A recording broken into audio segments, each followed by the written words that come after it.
You're watching because you need a camera system that actually works day to day, not just a list of specs that sound impressive on paper. You've probably spent a few evenings scrolling forums, wondering if the next PTZ kit will finally let you stream a church service, a classroom, or a small-scale production without the constant "why is the focus jumping?" or "why does the video freeze when I add a second camera?" The fear of dropping money on gear that's more hassle than help is real, and the right setup has to feel solid enough that you can focus on content instead of troubleshooting. Link is in the description if you want to check the product details on Amazon.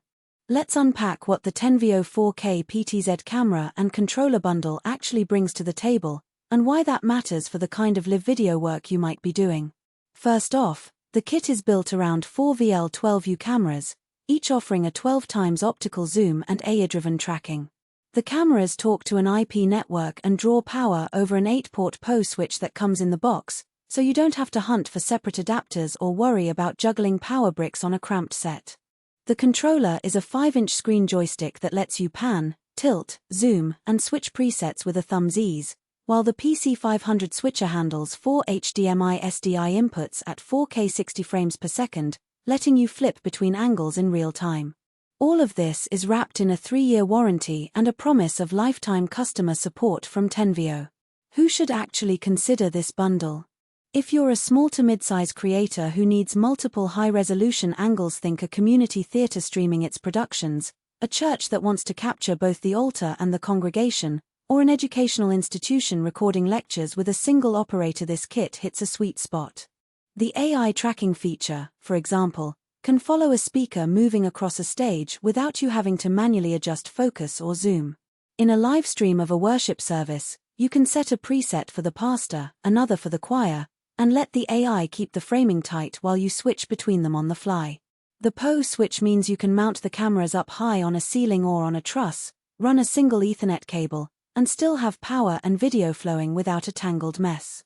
On the flip side, if you're a solo vlogger who only needs a single camera on a tripod, or a professional broadcast operation that already has a rack of dedicated lenses and a dedicated vision mixing workflow, you'll probably find the bundle overkill. The AI tracking, while convenient, isn't a replacement for a skilled camera operator in a fast-moving sports environment where you need split-second decisions about framing. Also, the system leans heavily on network stability. If you're in a location with spotty Wi-Fi or an unreliable LAN, you'll hit latency that can ruin a live cut. For those users, a standalone PTZ unit with a more robust SDI backbone might make more sense. Let's talk about the practical strengths. The 12-fold optical zoom is genuinely usable. In my test setup, I pointed one of the cameras at a speaker standing 6 meters away, cranked the zoom to the maximum, and still got a clean, detailed picture with minimal softness.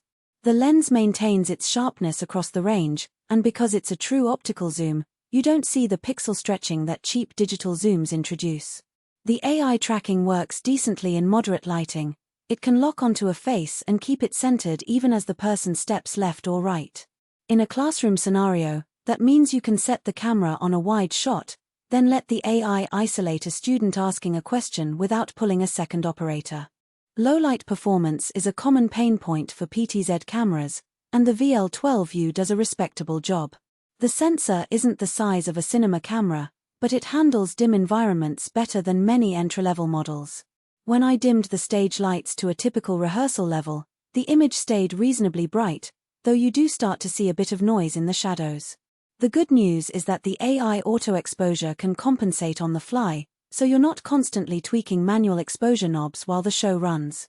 Stabilization is handled mechanically by the pan-tilt zoom unit, which feels solid when you nudge the joystick. There's no noticeable wobble when you pan quickly, and the motors hold a position without drift, which is crucial when you're switching between static shots and dynamic tracking. The controller's 5-inch screen gives you a live preview, so you can see exactly what the camera sees before you hit the record button. The menu layout on the controller is straightforward. A main screen shows the video feed, a sidebar lists presets, and a few taps bring up focus, iris, and white balance controls. There's a slight learning curve the first time you dive into the AI settings. Turning the tracking sensitivity up too high can cause the camera to hunt when someone walks behind a pillar, but once you dial in the right values, it becomes almost invisible.